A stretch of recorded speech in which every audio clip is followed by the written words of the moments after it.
Hi, Rushini. Hi, Niro. Welcome to Beyond the Bio.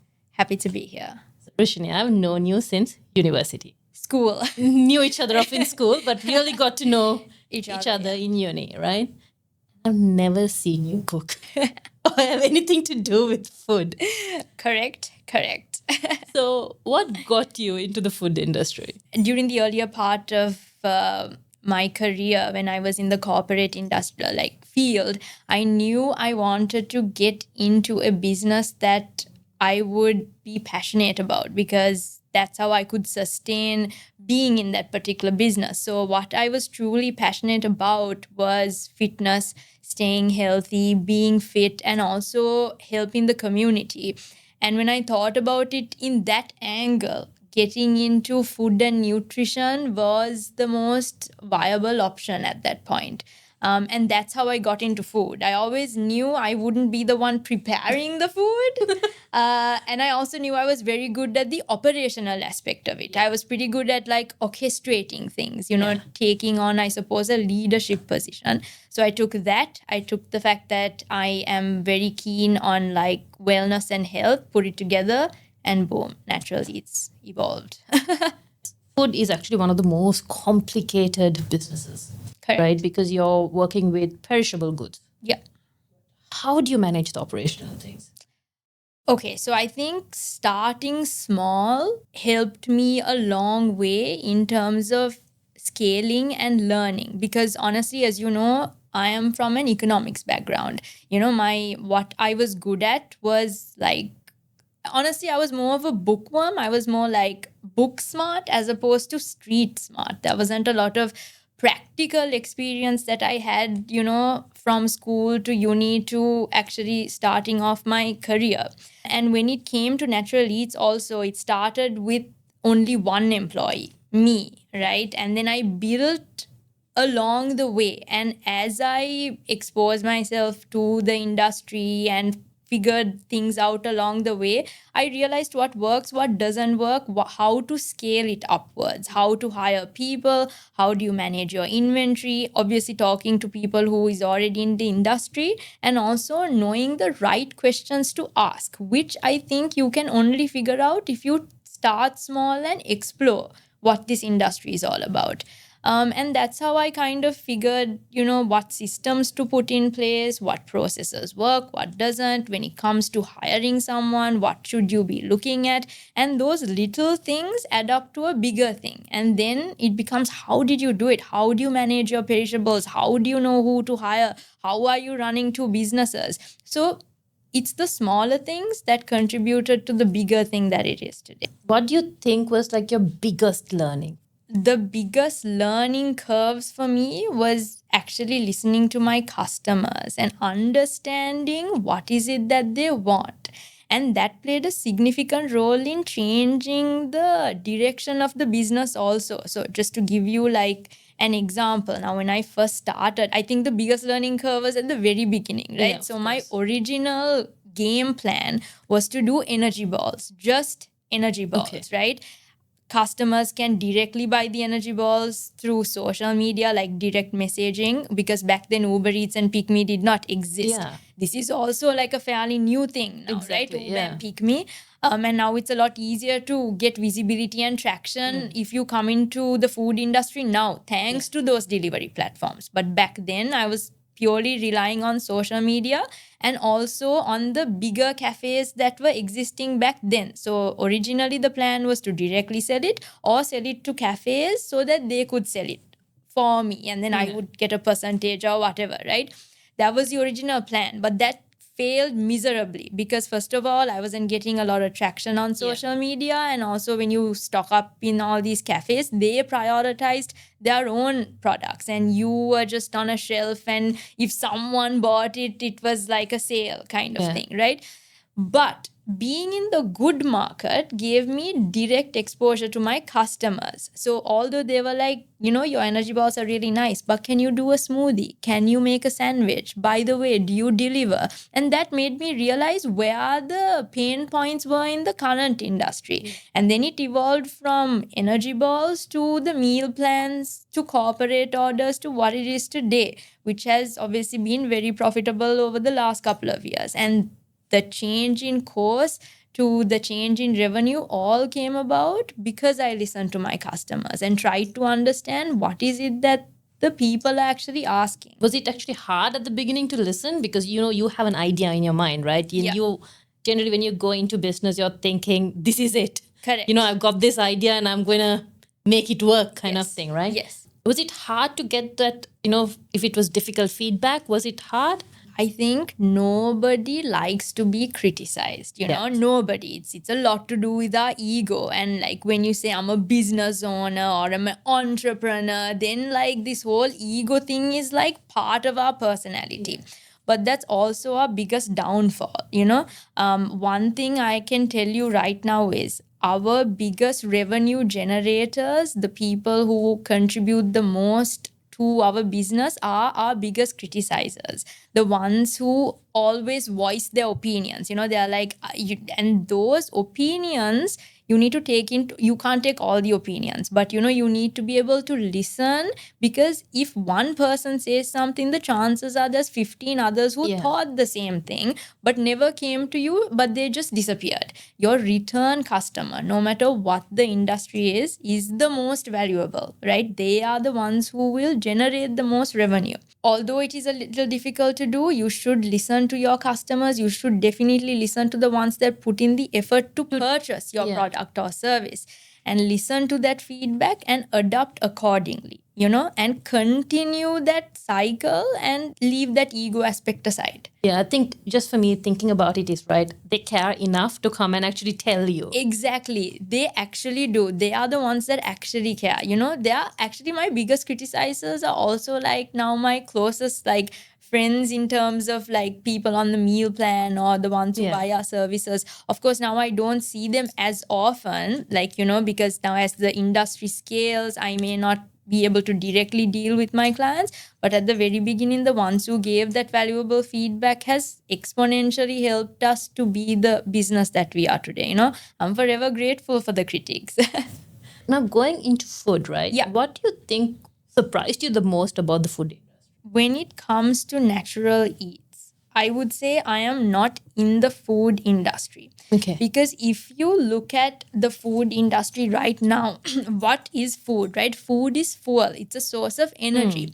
But if you look at all the cafes and restaurants, most of the ones that are available right now, we are not selling fuel or energy or an essential service.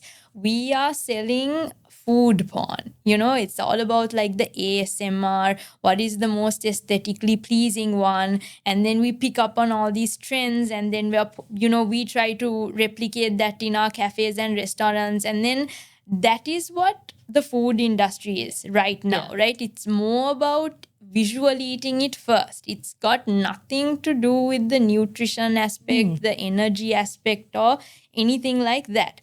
The risk with that angle, in my opinion, is people will follow a trend. Today, everyone will line up and buy it because it's the most grammable thing. But the moment someone comes up with something more grammable, your sales drop. I am in the industry of helping people be the best version of themselves. My business is about addressing cholesterol, diabetics, PCOS, to maintain your youth, to be the healthiest version of myself. So I think my competition would be the day someone comes up with a pill that is more affordable than the meal plan that will help reverse all your medical issues like overnight.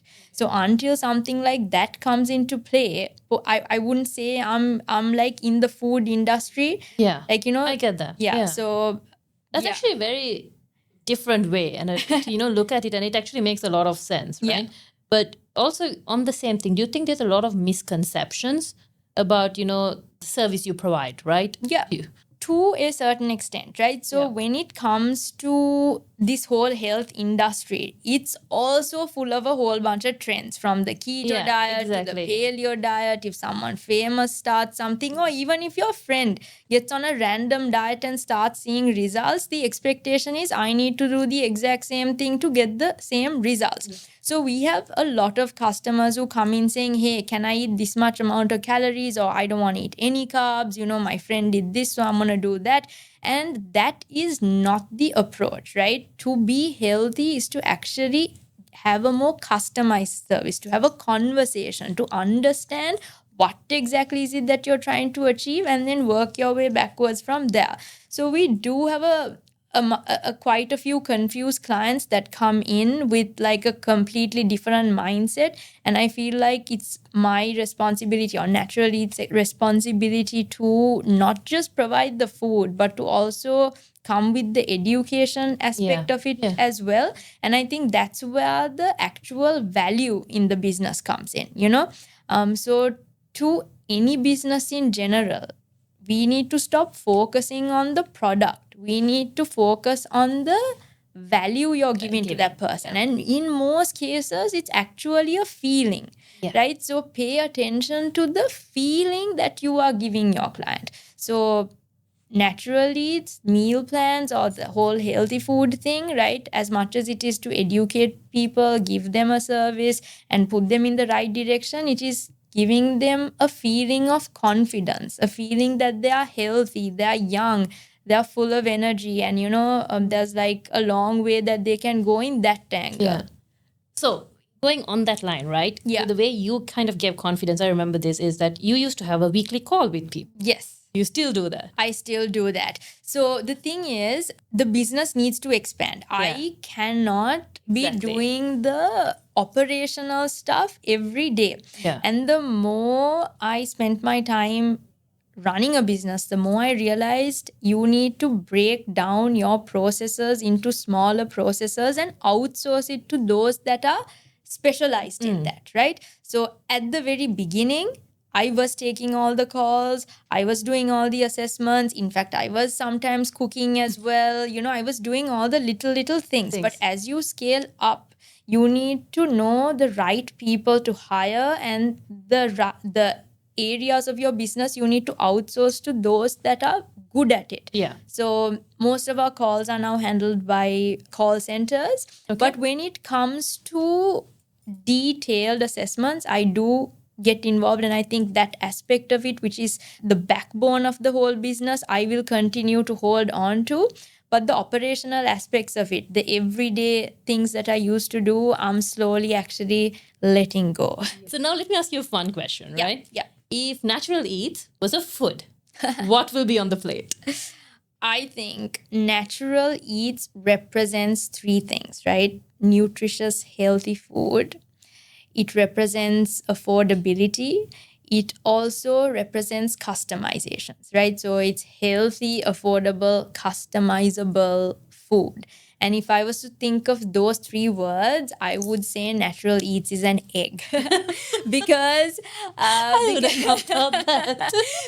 an egg is one of the most nutrient dense things on the planet, right? In terms of not just micronutrients, but the macronutrient aspect as well.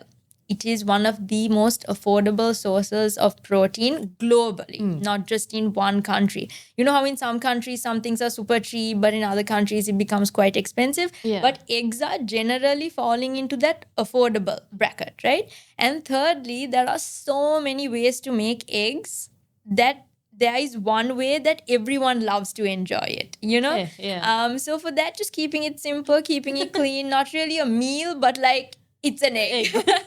I would have never thought that. And funnily enough, that is our biggest seller as well. Like eggs are our biggest seller on Uber Eats, Pick Me, and on the meal plans as well. Oh, that's new information. Okay, so now just going beyond the bio, right? Beyond being an entrepreneur. Beyond running Natural Eats. Who is Rushini? Whoa, that is such a deep and spiritual question.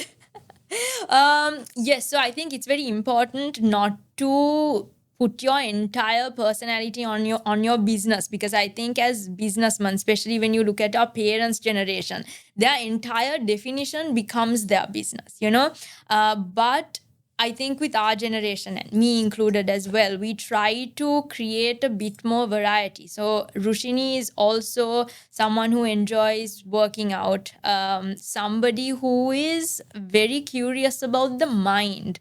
So I spend like quite a significant amount of my time trying to explore, like that aspect of life also, what is the mind, who are we, this like spirituality, I suppose. Like I tend to explore that side quite a bit because it's the unknown. I also like love learning more about like this like space, and there was a shooting star thingy that happened a couple of days back, so I quite like learning about things outside of the topic of nutrition and being healthy and all of that, because that creates variety in your life. So yeah, I suppose that. So what have you discovered? Like whether it's spirituality or we're going exploring into other things, what have you discovered, or what do you feel like has created an impact for you? Okay, so going into learning more about the spiritual aspect of things, right? What I have learned is when you talk about the health industry, we tend to focus a lot on nutrition because it's very profitable. Yeah. We tend to focus on the exercise fitness aspect because, again, it's quite profitable. But what we don't pay attention to, which is a huge contributing factor to your health, is stress and stress management. Like how do you manage it? Because that in itself takes you a long way. So focusing on like the spiritual side of things and your mindset and, managing your mindset, engaging in healthy stress management mechanisms has been proven to be very effective, right? Yeah. In terms of how long you live and also in terms of the quality of life. A lot of us, the way we cope with our stress is we tend to binge eat, binge watch shows, overconsume social media, try to chase that perfection, and in more extreme scenarios, resort to alcohol and drugs, right? But learning more about the mind has helped me understand that just like every other muscle that we try to strengthen, you need to strengthen your mind also. And that could come in the form of maybe meditation, engaging in something very small like gratitude journaling on a daily basis, right? Spending time with your friends and family, talking about your day, right? Sometimes being an entrepreneur, they say, can be lonely, but your experience may be unique to everyone else around you, but you can still talk about your day. You can tell them how it went, where your points of concern or struggles are. They can give opinions. It could be of value, it may not, may be, but at least talking about it can take you quite a long way. So focusing on your business, excellent, work out, try to do everything that you want to do, but spend a little bit of time on your own and focus on understanding more about yourself, build on your mind and explore that aspect, because that mindset will play a big role in how you manage and respond to stress. And what you will realize is even stressful days are no longer that stressful anymore. So is there anything that you practice? So I do practice. I do practice gratitude on a daily basis. Okay. So like I would write 5 things before I go to sleep, like 5 things that I'm grateful for that happened that particular day. Okay. I am a Buddhist, so I do practice loving kindness. Okay. I also am a strong advocate for giving, right? Yeah. A lot of us think that hard work is what gets us to where we are, but I also think giving back is a equally important component, right? It doesn't necessarily have to be like a financial way of giving. You can give in the form of being a good friend, listening, helping someone cross the street, feeding the stray, like when you see them on the road, every single day, try to give as much as you can in any way that you can. And that not only helps you with your mindset, but it just generally elevates your, frequency or whatever, Because you brought in journaling, right? Yeah. There is this one book, I do it. It's called Magic. Okay. it has like, I think it's 30 days of different journaling exercises. Oh, okay. Interesting. And that is actually the book I go to reset. Nice. If I feel like something is off or something is not working, I go back to that book, and within that 30 days, I can guarantee that you reset. Right? So what does is it has different gratitude exercise every day. Okay. So it kind of like compounding. That's awesome. Yeah, so you should try it. I should definitely. Yeah, so to be honest, like I just picked this up from somewhere and then I've been practicing it for years. Yeah. And what I've realized is I've honestly not had a bad day. It's not that bad things don't happen to you, right? Yeah. It's just that your perspective on things have just completely changed. It's to do with where you focus, right? Yes. So now you're focusing on the positives. All the time. Yeah. Or like the problem solving aspect of it. Like what I've realized is never respond or react with your emotions, right? And that's where things actually go south. But when you practice something like gratitude journaling or meditation or giving or just changing your mindset, you don't respond with emotions anymore. You respond rationally now. You're making smarter decisions. And that is a fundamental aspect of being a good businessman, It's so cool that we're both synced on these things without, ever really we have had many discussions, but when it comes to these kind of things, like I think you always keep discovering things, right? There's so much to a person as well. Correct. That it's just so many layers that keeps coming. And I think during different conversations, during different discussions, different things come. Now just going into your business, right? Mm-hmm. Was there a moment like you felt like where you like got scared or regretted like even starting a business or started questioning it? Did you have anything like that? Yes, COVID. 100% COVID. Because it was such an unexpected place to be, right? It was so unpredictable what was going to happen. There were others in the meal plan industry and they were just closing, and that in itself was quite scary. That was definitely the scariest moment, I would say, because I didn't know what would happen. I had employees, they were depending on salaries that were supposed to come in month on month, but then we were not functioning, But one of the biggest reasons why we survived that was because we had reserves.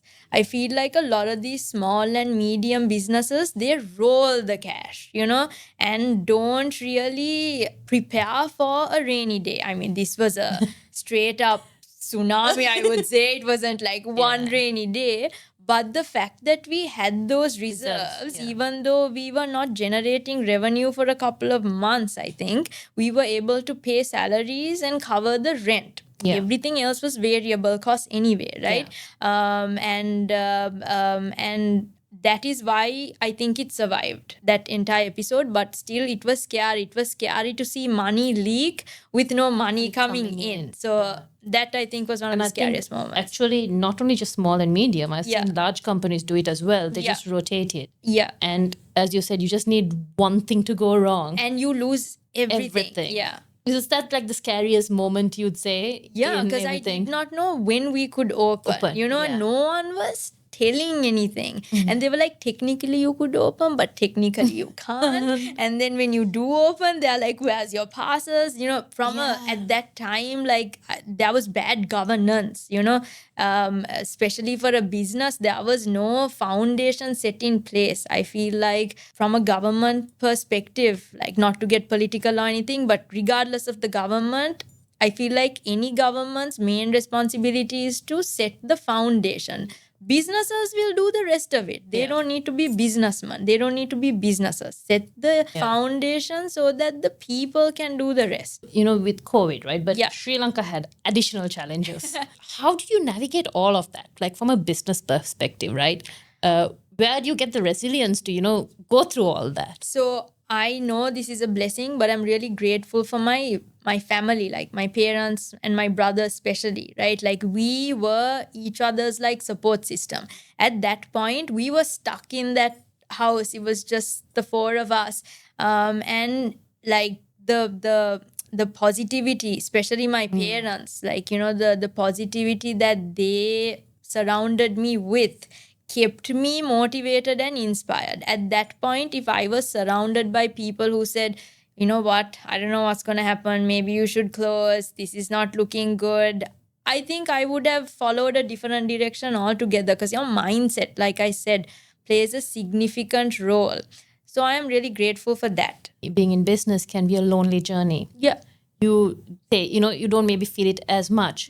Could that be that because you come from a business background? Does it help to have people who have in different businesses but gone through a similar cycle? Yeah. Yes, correct. So your community plays a big role, right? Your friends, the people you spend your time around, plays a big role. And even though you may not be born into a business family, you can choose the community you want to be around, right? So pay attention to that vibe. That's very important, right? Take some time to figure out what is it that you want, and then who do you want to be, and make sure you surround yourself with people that do inspire and motivate you. You may be in a business family and still be surrounded with the wrong type of energy, especially if you're with, especially if they've gone through a lot of failed businesses and things like that, so your community, whether it is family or friends or who it is that you choose, plays a big role in the mindset that you are going to be in, and the mindset is what reflects into the business. But was there a point in your, long journey that at this point you were like, this is what I'm going to do for the rest of my life? Yes, actually, I do remember that moment quite significantly. So when the meal plans was something that came towards the latter part of the business. And the first customer that I had cholesterol, right? And then a couple of months after being on the plan, we were able to bring this person's cholesterol back to normal without any medication. And when I brought that news to the kitchen, the amount of happiness my staff also experienced at that time was like such a special moment for me. And that's when I knew, Natural Eats is actually changing somebody's life. They are now no longer needing the option of going into lifelong medication. And at that point, I was like, I'm going to learn more about chronic illnesses like cholesterol, diabetics, PCOS, iron deficiencies. I'm going to learn more about how that can be fixed so that I could help more people like that. So that way, of course, it's about making money, but I can sleep more peacefully at night, knowing that I was able to help someone that day, know? And to me, that was what was important. That was the ceiling point, where it's like a decision point, right? Yes. Like it shows you. It was what I originally wanted to do, help people whilst making money, So when I realized that was happening, I was like, done. You know what? This is how I want to scale upwards from there. Because even if the business completely shuts down, at least I know I changed so many people's lives. And you've impacted in a positive way, yes, right? Correct. Retention of staff is currently one of the biggest problems in Sri Lankan businesses, right? Yeah. We also have a brain drain. Yeah. And we thought that also it's a struggle for a lot of companies. Yeah. How do you manage that? So I'm not saying that this isn't a struggle for us. It is a big struggle, especially when it comes to the food industry. When you think about the employees that you're looking at, they are the ones who are first to leave, right? There are so many opportunities and programs with other countries that give them the opportunity to work abroad, right? Our competition is a lot to do with countries like Korea and Maldives, Dubai. We lose a lot of our good quality employees to those countries. So, but we can't sit here and complain saying we're losing employees and, roll our eyes and, be with everybody else, because you need to take your business forward. So what we did, I am really grateful for my current staff because they've been with me for so long. And, when we lose when we lose employees, they are willing to put in that extra effort to keep it running. So that's why that community aspect and making people feel like being in the business is actually family is very important, right? A big aspect of running a business is let the employees run it. You take care of your employees. That's one thing. The second thing that we did together with my whole team, what we did was we broke down our business process into even smaller parts. That way, when we hire someone new, it is easy to train them. And even if they do go, it's again easy to replace. Yeah. So what you need to realize is the biggest variable here that you don't have control is the employee. But what you do have control of is the process. The process is the thing that's going to help you scale upwards. So break it down so it's easy to replace the thing that is the highest variable. So that's what we ended up doing. So we are still losing staff to people who go abroad or just unreliable people in general, but we can easily retrain and keep the flow running. So less people need to work overtime in that interim that we are looking for someone. Yeah. I hope that makes sense. Yeah, that actually definitely makes sense, right? Because I've seen it happen that people are struggling. Yeah. And the fact that you have employees who have been there for you for so long. Yeah. And willing to, pull their socks up and do the work. Yeah. It actually makes such a big difference. Yeah. And I actually recently spoke to a company. Their oldest employee had only been there with them for 6 months. What? That is a scary place to be, right? Everyone needs that human touch. Yeah. That not just the customer. We tend to focus a lot on the customer and the customer's human experience. Yes. But we tend to forget the employee's human experience. Celebrate their birthdays, remember their kids' names, when are their birthdays, are they sick? Go that extra mile to help them out if they need it. Take care of your staff. Take care of your staff. It's so much more easier to go forward. If you were to double your business within the next 12 months, what would you do? So we've recently got into this whole corporate orders and stuff. So, and that has been really good in terms of rapid scaling. So I think I would focus more on perfecting that model and duplicating that service because it generates more revenue in a shorter time period.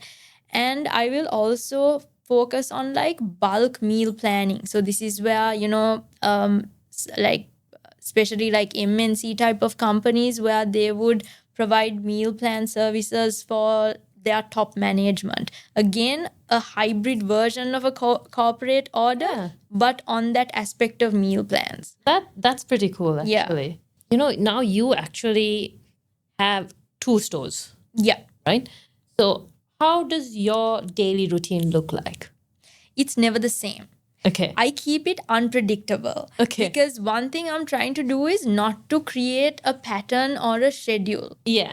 So especially like when it comes to 2 locations, when they, especially like with your staff, if they don't know when you would turn up, they would provide a better service in general, Yeah.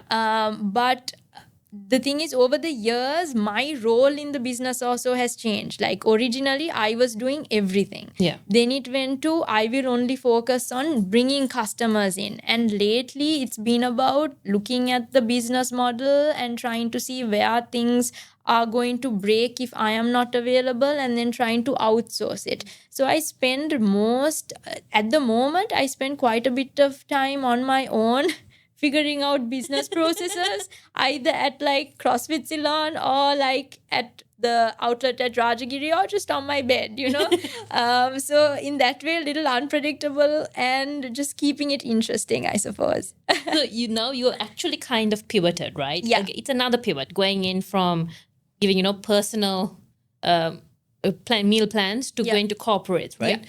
So obviously you would have had to change your, client acquisition strategies. Yes. Right. I think we are keeping the old things running, but diversifying. Yeah, you're diversifying it, right? You're adding a new avenue into it. So what do you think is the difference? How, like, if you had to differentiate between the two, how do you attract clients differently in both avenues? Reputation plays a big role, like name that you've kind of broadcasted into that community. And especially when it comes to the corporate industry, they have like a tight network running.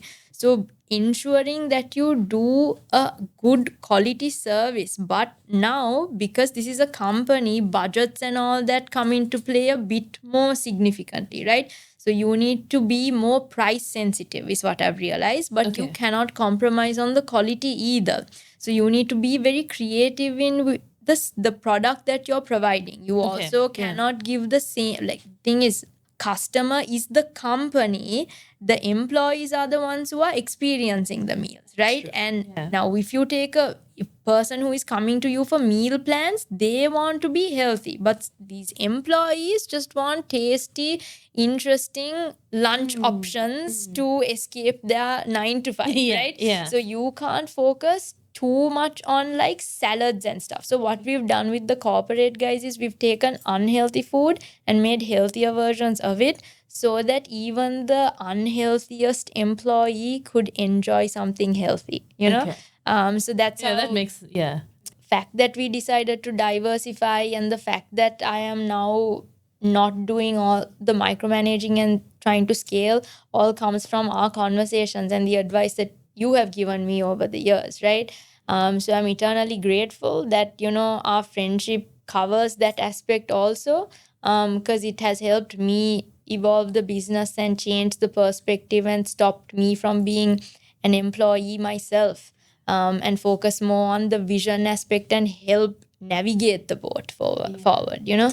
So, and that's important, right? I think a lot of entrepreneurs actually get stuck being an employee, and that mindset shift is not easy. It's not easy. Right? We've had that conversation so many times. It's like the first time you told me, I was like, yeah, sure. Second time, cool, Nero, cool story. And then eventually, you know, it comes into the system and you make that change. And then you see the result. And then it's easy to kind of continue, you know? At which point do you think that shift actually happened for you? When I realized, like, if I don't go to work, everything falls apart. You know, I think that was when I realized, like, everyone was looking up to me all the time. And you can't take a holiday. You know, even if you do, you're constantly thinking about it.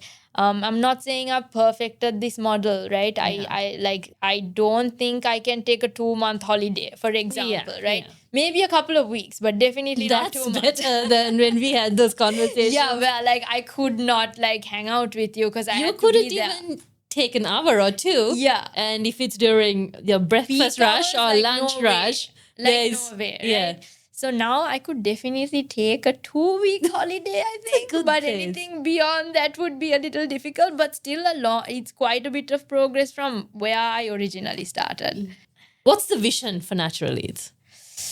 So, to be honest, the motto or the original vision is not going to change. And that is to help people be the healthiest version of themselves, whether it is providing a service to a community like a company, or it is a individual with a whole bunch of chronic illnesses. It is about helping them become the best version of themselves, helping them understand that a small change in their lifestyle, a slight change to their nutrition can help them go a long way in terms of 180ing their current situation, right?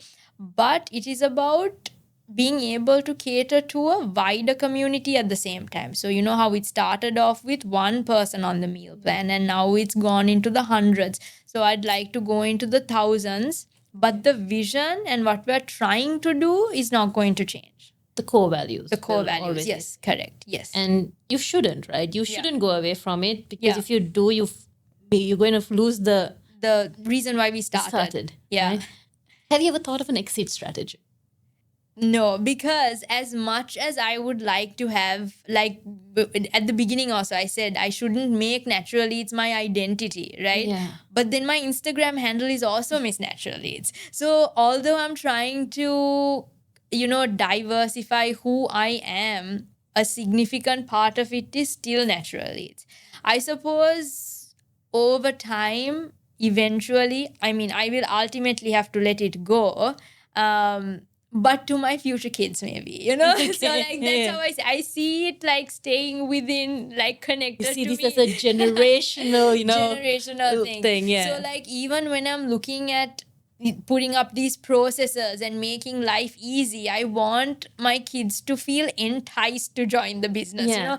I don't want them to see me struggle and, like, kind of being, like, sitting there doing everything, because that would actually discourage someone from joining a business or being part of that business. I'm trying to make it easier so that it continues, hopefully, in our bloodline. So it's a legacy business we're talking about, right? 100%. Like maybe Rushini and kids. And so what do you think has been your biggest investment into the business? Financially, obviously, it would be like the kitchen equipment and stuff. But if we are going to take a step back, it would obviously be the time I've put in, right? It's a significant amount of my time. Even at the beginning, I would sacrifice like social life, relationships, like a whole bunch of things have been sacrificed to bring it to what it is today, right? Like even COVID, like standing in those queues to get like one gas cylinder, to the mental strain it creates, about what if and all of that. It would definitely be the time I've put into natural leads, but also I wouldn't, if I had to do this all over again, I would do it exactly like this. I'm so grateful that I did put this time in. And in fact, I wish I started sooner. So, yeah. And is there anything that scares you even today? Like when you think about business life, is there anything that scares you? So, like I said, mindset plays a big role, right? If you asked me this question a couple of years ago, I would be like, yes, uncertainty, unpredictability, those things do tend to scare people. But now what I've realized is, whatever happens, it was anyway supposed to happen. So when it happens, I will deal with it. Whatever the challenges that come at that point when it happens, I will handle it. But I'm not going to sit here and think about the 100 scenarios that may or may not. In most cases, it does not happen, and that has just helped me wake up as a more happier person, a brighter person, a more focused person. So I would say focus on the present moment. If you have challenges right now, focus on that. Yeah. And then whatever comes in the future will come. And that's kind of why I asked you that question, because I know the amount of work you put into it, right? Yeah. Because everyone has those uncertainties, and those are the fears that most people have. Yeah. Right?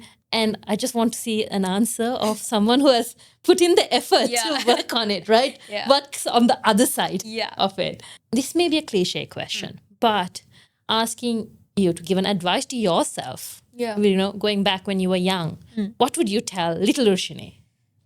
Start now. Start now so that the learning is sped up and I could be somewhere a lot earlier on, This like doubts of what if, now is not the right time, someone said this one is going through this, maybe I should do this. Like, just take a calculated risk. Don't jump into things in a silly way. Take a calculated risk and start. Start early. And what would you tell someone who is thinking of starting a food business? So if this person already has a job or they're working and they're thinking of starting a food business, take a calculated decision on how you will, because the thing is, like, everyone's like, take a risk and take that leap or whatever, but my advice is, when it comes to starting any business, not just the food business, if you want to start something on your own, take a calculated decision. What are your financials going to look like? How will you sustain this until you can stand on your own 2 feet? So maybe it might be you will have to continue doing your 9 to 5 whilst working on your business on the side. Or maybe you have saved enough for a couple of months that you can quit your job and put 100% effort in and get that ball running. Maybe you have a support system who will, be there for you in case you fail. Whatever it is, come up with a calculated decision so that if it fails, you have the time to get back up and start again. Because once you start, you will learn something and then you can re-strategize. But if you blindly did it with no backup plan, then you go into a vicious cycle and all your biggest fears will probably come true. Calculated decisions. And this is the final question. We spoke a bit about legacy for your business. Yeah. What's going to be Rushini's legacy? Hopefully, as someone who helped people, who made the community that I was with a slightly better place to live. Yeah, I think that's it. That's a wonderful thought. And let's end on that. Thank you so much, Rushini, for joining us. Thanks for having me here. Thank you. It was fun.